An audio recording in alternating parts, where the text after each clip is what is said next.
you, but I love Disney movies.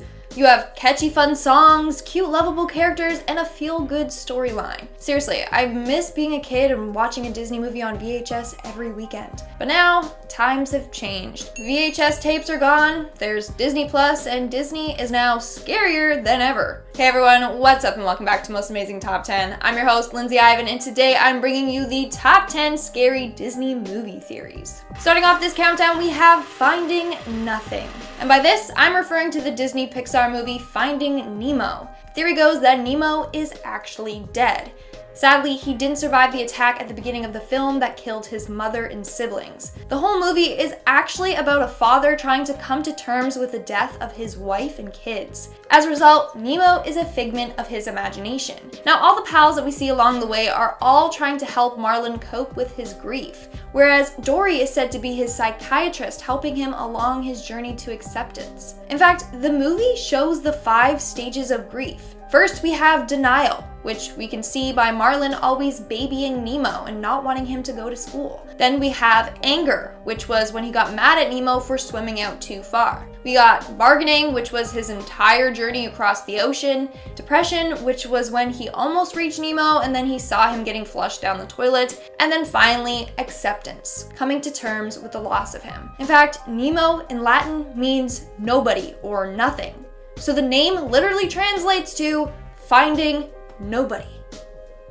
In our 9th spot, we have the secret villain. According to this next theory, the real villain of Toy Story 2 is none other than Wheezy the Penguin. Yeah, that's right. In the movie, Woody finds Wheezy all dusty and alone on Andy's bookshelf. For years, he had been severely neglected by Andy, all because he has a broken squeaker. As a result, he became very jealous of all the other toys that Andy loved to play with, especially Woody. Therefore, Wheezy decided to include himself in the yard sale, knowing that Woody would try and come to his rescue and hopefully be sold in the process. It was his scheme all along to try to get rid of his competition and become Andy's #1 favorite toy. Moving on to number 8, we have the pathological liar. Who am I referring to? Cinderella, of course. The story of Cinderella is told from her perspective, but others claim that her stepmother and sisters aren't as sinister as she makes them out to be. In fact, this theory takes a look at it from their perspective. So Cinderella was a young girl from a wealthy family. She was very privileged and never had to do any chores. When her stepmother came into her life, she was trying to teach Cinderella that she can't ride on her privilege and her family's wealth. So she gets her to start helping around the house by doing household chores. But since Cinderella has never done any chores in her entire life, she feels like she's being punished. And she makes everything more dramatic than it actually is. So she acts like she's doing really cruel chores. Then her sisters seem evil since they are living in a house that's rightfully hers. So the whole movie is about Cinderella overreacting to every little thing, simply because she has a poor work ethic. In our 7th spot, we have the evil nanny. Mary Poppins may be a little stern at times, but she only has the best intentions, right? Or does she? According to this theory, Mary Poppins is the master at manipulation.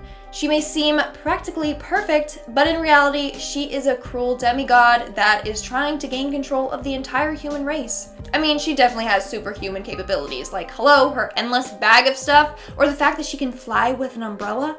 Now, her plan begins by infiltrating families and getting them to conform to her ways. All the families end up blindly following her ways. We see that she has mass admirers and devoted followers. She is slowly but surely taking control over families so that they will always do what she says, and she can end up ruling the world with a loyal following. In our 6th spot, we have Up to Heaven. The Disney Pixar movie Up has one of the saddest beginnings in Disney movie history. It's a real tearjerker. The only thing worse than that might be this theory. So according to this theory, Carl died in his sleep shortly after his wife passed away. The adventure he goes on through the movie is his journey to the afterlife. I mean, he literally is in his balloon house floating up to the sky, aka towards heaven. Russell is his guardian angel trying to make sure that he gets to heaven unharmed. We are now at our 5th and halfway mark with the Purge. This one has got to be one of my personal favorites, just because of how outrageous and hilarious it is. So we all know the movie High School Musical. I mean, it's a movie that defined my childhood. To this day, I still have every single song memorized. And yes, I brag about that, okay? Those songs are everything. Anyway, this theory suggests that High School Musical and The Purge exist in the same universe. I know, but how else can you explain how the students get away with trashing the cafeteria, or how Lava Springs in the second movie didn't get shut down, or how Miss Darbus got away with forgery by applying to Juilliard on behalf of Troy? Seriously, none of their actions have consequences. You know where else you can get away with anything? On the Purge night once a year. Just saying. Making our way down the list of number 4, we have the Hallucinations. Let's move on and take a look at Alice in Wonderland, shall we? Whether we look at the book or the Disney movie adaptation, it seems like the theme of drug use is always apparent. This theory states that Alice is a drug addict that would go on crazy trips. In fact, it is said that the author Lewis Carroll was an opium user. It was rumored that he was on drugs while writing this book. So in the Disney movie, we have the caterpillar that is constantly taking hits from his pipe. We have Alice who drinks potions and eats mushrooms and other edibles that have different effects on her body, quite literally, and the whole movie is filled with crazy characters and events. So the White Rabbit is the alias that her drug dealer goes by. He says, "I'm late for an important date," meaning he's gotta be on time for all these drug exchanges. The theme of madness present throughout the film highlights how dangerous the effects of drugs can have on you and how it can cause you to spiral into madness. In our third spot, we have The Gruesome Murder. The Emperor's New Groove was actually a really good movie. Like, it deserves more attention. Like, Yzma and Kronk are an iconic duo. Now, this theory shows how evil Yzma actually is. In fact, it's thought that Cusco isn't the first human Yzma has turned into a creature. So in one of the scenes, Cusco ends up wandering into a scary looking jungle. While doing so, he witnesses a fly trapped in a spider web. The fly says, "Help me," right before being viciously eaten by a spider. Well, isn't it quite weird that the fly had the ability to talk? I mean, Cusco interacts with several other animals in the movie and none of them can talk, except this fly. So this has led people to believe that that fly was actually a human that Yzma then turned into a fly, meaning that that scene is much darker than we realized. It's the human's last moments of life. In our second spot, we have the deathbed. According to this next theory, Snow White may not have had a happy ever after. So in the film, we see that Snow White is woken up by her true love's kiss. But in reality, the prince is the personification of death. Snow White was laying on her deathbed. The prince's kiss was actually a Dementor's kiss that sucked the last little bit of life out of her, meaning she actually ends up dying at the end of the film. She then wakes up and imagines her perfect ending, riding off with her prince. Notice how she rides off to a castle literally in the clouds? Hello, she's on her way to heaven. And in our number 1 spot, we have the Angel of Death. This theory revolves around the film Peter Pan, Peter being the Angel of Death. Theory goes that Peter comes and takes the souls of dying children. He then takes their hand and guides them to heaven, aka Neverland. Now, this explains why the Lost Boys and other kids in Neverland don't grow up.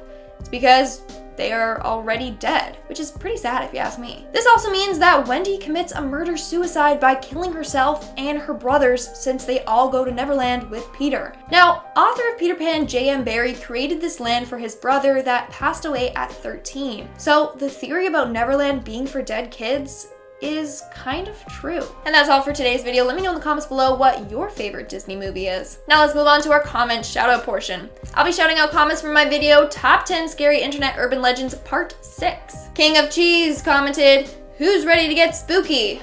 I wish I could be spooked instead of being spooky." You're the king of cheese, okay? There's nothing spooky about that. That's awesome. But like, what cheese are we talking about? Are we talking about like Gouda? Little Gouda? Are we talking about mozzarella? Cheddar? I don't know. Good choices. Sophia Skulfer commented, "I love your hair. It's always on point." Bam. Thank you. I don't know why I did that, but thank you. Sicario Morris commented, "Me watching this while eating cheese." What's with cheese in the comments lately? Okay, but what kind of cheese? Let me know in the comments below what your favorite cheese is. I gotta go with mozzarella. Mozzarella's just classic, you know? It's not too strong. You can have it on like anything. Pizza is really good. Yeah, and that's all the comments I'm shouting out for today's video. Make sure to comment something down below for a chance to be featured in my next comment shout out. And as always, don't forget to give this video a big thumbs up and subscribe to Most Amazing Top 10 for more amazing videos. I've been your host, Lindsay Ivan, and I'll see you when I see you. But since Cinderella has never done it in her entire life, But since Cinderella has never done it in her entire life, oh my god. You know what else you can get away with? You know where else you can get away with? What? This theory states that Alice was a drug addict that would go on. This theory states that Alice was a drug addict that. This theory states that Alex.